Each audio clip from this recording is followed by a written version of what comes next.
portas representam, irmãos? A porta como figura representa nascimento.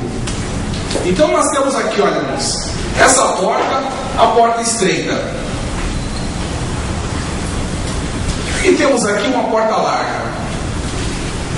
Estas duas portas representam o nascimento. Quando o homem nasce, ele entra por uma porta. Então a ideia de porta está relacionada com o nascimento. As portas representam o nascimento do homem. E nós temos, olha, há duas portas que representam os dois nascimentos: o nascimento natural e o nascimento espiritual, que dão acesso ao mundo natural e ao mundo espiritual.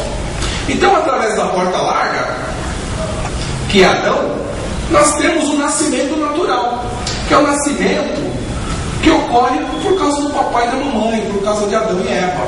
E aonde que isso está escrito na Bíblia, irmãos? No Evangelho de João, capítulo 1, versículo 12 e 13. Então aqui no capítulo 1 de João, versículo 12 e 13, nós podemos verificar essa diferença entre nascimento espiritual e nascimento carnal, nascimento de Adão e nascimento de Cristo. E nós temos aqui, olha, mas a todos os que o receberam, ou seja, todos que receberam a Cristo, ou seja, aqueles que creem no seu nome, deu-lhes o poder de serem feitos filhos de Deus. Ou seja, todos que creem no nome de Cristo, Deus dá poder a esses homens para quê? Para que eles sejam criados filhos de Deus, nessa condição de filhos de Deus. Por que eles são criados filhos de Deus? O versículo 13 responde, olha, filhos nascidos não do sangue, não da carne e nem da vontade do varão. Quando você é nascido da carne, do sangue e da vontade do varão, você não é filho de Deus. Mas para você se tornar filho de Deus, você precisa ser nascido do quê? Da vontade de Deus. A vontade do varão, irmãos, não compõe filhos para Deus. Somente a vontade de Deus é que pode gerar filhos para si. A vontade do homem só vai gerar homem natural, homem carnal. Por quê? Jesus fala isso a Nicodemos: o que é nascido da carne é carne, o que é nascido do Espírito é Espírito. Amém? Então nós temos aqui, olha, irmãos, a figura da porta estreita e a figura da porta larga. A porta larga, todos que são nascidos dessa porta aqui, ó, é carne. E todos que são nascidos da porta estreita são espírito. São homens espirituais. Em 1 Pedro, capítulo 1, versículo 3 e versículo 23, para a gente confirmar essa ideia. Isso é exposto em vários versículos da Bíblia, só que nós vamos eleger os principais aqui, porque o tempo nosso é bem curto, irmãos. 1 Pedro, capítulo 1, versículo 3. Bendito seja o Deus e Pai de nosso Senhor Jesus Cristo, que, segundo a sua grande misericórdia, nos gerou de novo. O que Deus faz com as pessoas segundo a sua misericórdia, irmãos? Deus gera de novo. É um novo nascimento. Amém? Por quê? Porque ele precisa nascer da porta estreita. Ele já nasceu da porta larga. Ele já entrou neste mundo pela porta larga. Ele entrou por Adão. Agora ele tem que nascer do último Adão, que é Cristo, que é o Espírito vivificante. Amém? Para uma viva esperança pela ressurreição de Jesus Cristo dentre os mortos.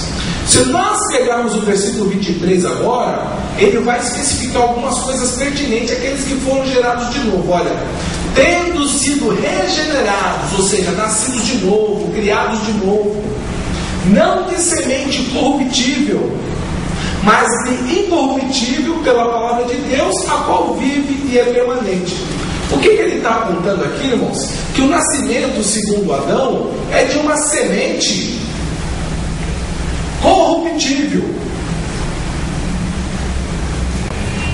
Só que a semente de Cristo, que é a palavra de Deus, é a semente incorruptível. Então esta paridade nós sempre vamos encontrar na Bíblia. A semente corruptível, que é a semente de Adão, que é aquele nascido segundo a carne, segundo o sangue e segundo a vontade do varão. É por isso que a Bíblia fala que carne e sangue não é do reino dos céus. Ou seja, é gerado de papai e mamãe, não é do reino dos céus. Para herdar o reino dos céus, o que Jesus falou para Nicodemos? Necessário vos é nascer de novo. E olha, não é para você ficar maravilhado com isso, ficar espantado, puxa, eu tenho que nascer de novo. Você precisa nascer da água e do Espírito. Então é uma necessidade, irmãos. Todos os homens necessitam, precisam nascer de novo. Da mesma forma que entrar pela porta é uma necessidade, entrar pela porta. Por quê? Porque espaçoso é o caminho que leva à perdição. Olha, você precisa entrar por Cristo, porque esta porta aqui ela é espaçosa. Ela dá acesso a um caminho que conduz à perdição.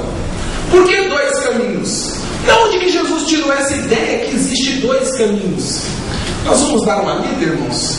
Lá no Salmo 1, versículo 6. Está escrito lá, olha, porque o Senhor conhece o caminho dos justos, porém o caminho dos ímpios perecerá. O que nós verificamos ali, irmãos? Nós verificamos que existe muitos justos ao lado, dos justos. Nós verificamos também, irmãos, que tem muitos ímpios. Porém, só há dois caminhos. Tem o caminho dos ímpios e o caminho dos justos. São só dois caminhos. Porque o Senhor conhece os caminhos dos justos, porém os caminhos dos ímpios perecerá. Não. Temos dois caminhos. Por quê? Porque os justos, eles entraram pela porta estreita, mas os ímpios, eles entraram pela porta larga. Inexoravelmente ele vai o quê? Perecer. Ele vai morrer. Por quê? Porque ele entrou pela porta larga, ele entrou por Adão e ele é participante do pecado de Adão. Por que ele é participante do pecado de Adão? Nós temos que dar uma lida em Romanos, capítulo 5, versículo 12. Romanos, capítulo 5, versículo 12. Olha, pelo que, como por um homem entrou o pecado no mundo. O que aconteceu, irmãos? Por um homem. Não está falando que é a humanidade que trouxe pecado ao mundo. Todos os homens trouxeram pecado ao mundo. Não, olha. Um homem, por ele, entrou o pecado no mundo. Ou seja, Adão foi a porta de acesso do pecado no mundo. E pelo pecado, a morte. Então, em Adão, que nós temos aqui a porta larga, entrou a morte no mundo. Amém? Entrou o pecado e pelo pecado entrou a morte. Consequência do pecado é a morte. Assim também a morte passou a todos os homens. Por quê? Porque todos pecaram. Pecaram por quê? Porque eles foram gerados de Adão, irmãos. Entrou o pecado, depois entrou a morte. E todos pecaram, porque todos morreram em Adão. Amém? Para a gente interpretar esse versículo de Romanos capítulo 5, versículo 12, nós temos que nos socorrer lá de 1 Coríntios capítulo 15, versículo 21 e 22, que fala, em Adão todos morreram, em Cristo todos são vivificados. Então esses versículos, eles trabalham mostrando uma realidade que poucas pessoas conhecem. O que os caminhos representam, irmãos? Nós falamos até agora da porta. A porta representa o nascimento. Agora, o que representa os caminhos? Então, nós pegamos aqui a porta larga, nós temos um caminho largo. E nós temos aqui a porta estreita, um caminho estreito. O que representa os caminhos? O caminho refere-se ao destino dos homens. Por que o caminho refere-se ao destino dos homens? Disse-lhe Jesus: eu sou o caminho e a verdade e a vida. Ninguém vem ao Pai senão por mim. Qual que é o destino do caminho chamado Jesus, do caminho estreito? É vir ao Pai. Você só vem ao Pai se for por Cristo. Cristo é aquele que conduz o homem a Deus. Então, irmãos, o caminho refere-se ao destino. Porque, olha, espaçoso o caminho é espaçoso. Mas o que o caminho faz, irmãos? Que conduz à perdição. E muitos são os que entram por ela. Da mesma forma, apertado o caminho que conduz. Observe a semelhança entre essas duas abordagens. Olha, o caminho espaçoso é o que conduz o homem à perdição. Da mesma forma, o caminho apertado é o que conduz o homem à vida. Temos em Adão a porta de entrada no caminho largo. E temos em Cristo a porta de entrada no caminho estreito. Cristo, Deus encarnado, que conduz o homem a Deus. Adão, irmãos, foi o homem gerado por Deus que, ao pecar, ele conduz os homens à perdição. Porque por ele entrou o pecado, por ele entrou a morte. E, consequentemente, a condenação. Observe, irmãos, a condenação não se dá no futuro, não vai ser, sabe, no grande juízo lá do trono branco. A condenação já se deu, já foi estabelecida. Todas as religiões falam, olha, você tem que ser uma pessoa boazinha hoje, você tem que fazer